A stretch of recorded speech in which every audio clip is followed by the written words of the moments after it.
Okay, we start with a top story. President Donald Trump says that he will speak with both Russian President Vladimir Putin and Ukrainian President Vladimir Zelensky on Monday in a bid to end what he called a bloodbath in Ukraine.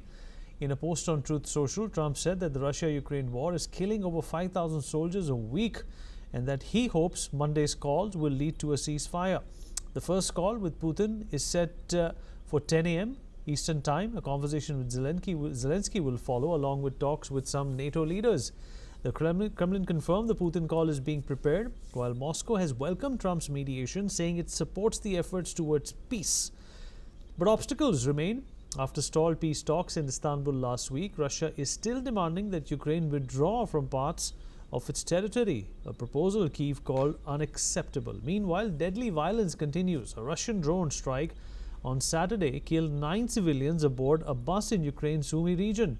Ukraine also reported that nearly 300 Russian drones were launched this weekend alone. Trump has said he believes the real progress will only come through direct talks with Putin, and he's floated a potential summit. As both sides brace for calls, Trump posted, "Hopefully it will be a productive day. God bless us all." All right, Glenn Grant, ex-advisor to Defense Minister of Ukraine, is joining us at this point in time to shed more light to this development. Glenn Grant, appreciate you joining us. Well, Donald Trump is going to be speaking to both Vladimir Putin and Zelensky as well. And he's also said that, there are around 4,000 to 5,000 soldiers dying every week because of this unnecessary, war that has lasted for over 3 years. What do you think is going to be different this time around? Donald Trump has spoken to both Putin and Zelensky in the past as well. Why should this conversation be any different? That is a very, very good question, sir. Because Donald Trump has not shown any real intention of actually putting any pressure on Russia. And at the moment, the problem is that Russia is determined to get what it wants, which means 4 or possibly 5 regions of Ukraine, with Ukrainians actually withdrawing from those regions where they are, and it wants to get everything that it wants, and it doesn't show any sign of compromise. And my guess is that when Donald Trump talks to Putin tomorrow, that there will also be no compromise in that meeting from Putin, and that Putin will just lay the blame completely on Ukraine for not doing its part. So the big question tomorrow is Donald Trump going to go in there with enough brain to understand that he's being played by Putin, or is he going to take what Putin says to him and then go back and try to bully Ukraine further? And to be honest, I don't know. I don't think anybody knows, because Donald Trump does make up his mind as he goes along on these things. So I think we just have to wait till tomorrow and then see what happens. What is clear is that the Europeans have got no stomach for a fight, the European politicians, and that none of them are actually moving forward to show any real strength in supporting Ukraine. And Mr. Grant, there is absolute bankruptcy of trust when it comes to Vladimir Zelensky and Putin as well. They don't trust each other. Even in fact, when Putin said that he's going to go for a ceasefire in the early month of May, Mr.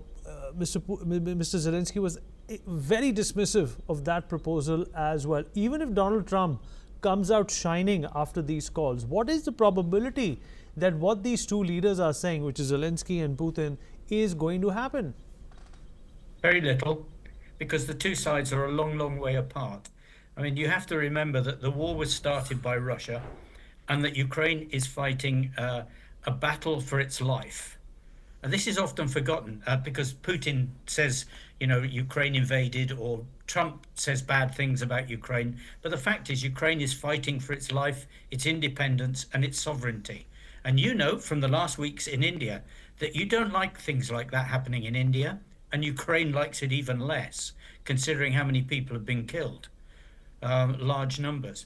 And how can Putin possibly be trusted when he's already had 28 ceasefires since 2014, and he's broken every single one of them? Not Ukrainians breaking them. It's been Russia, and Ukrainians have died because they've gone for a ceasefire when Russia hasn't. So there's no trust there from Zelensky. Putin has got to do something, actually do something, not speak, but do something to show that he actually means business. And so far, he hasn't done anything. Mr. Grant, it's also important to understand what's NATO going to do about this? What are the European countries going to do about it? This all started with Ukraine wanting to be a part of NATO. Donald Trump wants to pull out of it. Zelensky wants to push himself into it. And Vladimir Putin is not going to allow that. Now, this seems to be a stalemate of sorts, which the world is not getting to wrap its head around. What are we supposed to expect from these back and forth meetings? Well, I mean, the first thing is that this is nothing to do with NATO. Remember, NATO's been exactly where it is all the time. In Norway, it's right up against Russia. In Latvia, it's up against Russia. In Estonia, it's up against Russia. This is nothing to do with NATO. Oh, in America, it's up against Russia. So it's nothing to do with NATO. It's to do with power and the desire to take back Ukraine, because without Ukraine, Russia struggles. It struggles economically, and it struggles without its engineers and many other things. So I don't see that this is going to change at all, because Putin is going to want to keep those things going. Now, NATO as an organization is going to do nothing unless Putin actually crosses the boundary and goes and attacks a NATO country. The Europeans are going to do nothing because, frankly, they are weak politicians, and none of them actually wants to get involved more than they have to. I mean, even one or two of them are still struggling a little bit with Trump's request for 5% of GDP, including my own country, UK, which looks as though it's going to do a defense review on 2.5% of GDP. So I don't see anything is going to happen at all. I think we're just going to carry